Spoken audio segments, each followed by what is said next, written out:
Tiesiksä, että Biolanin pääkonttori näyttää tältä? What? Ja tässä on muuten mä, eli Veera. Lähetään tupaantulokierrokselle. Ja heti kun päästään ovista sisään, niin täällä on kasviseinä, joka yltää 3. kerrokseen. No joo, sitä ei voi olla huomaamatta. Sitten nopea välikevennys ja matka jatkuu. Täällä on kasveja joka puolella. Mutta tätä en olisi uskonut löytäväni. Näillä on täällä kahviossa takka, eikä mistään pienimmästä päästä. Ai että. Okei, mitäs sitten?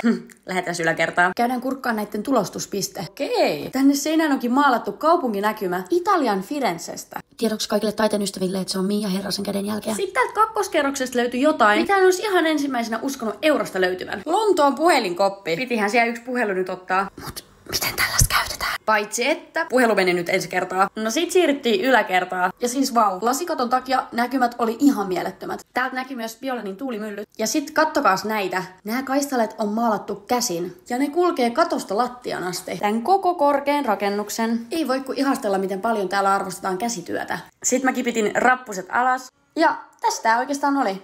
Pieni kurkistus Biolanin pääkonttorille. Kiitos, että olitte mukana ja nähdään taas. Moikka!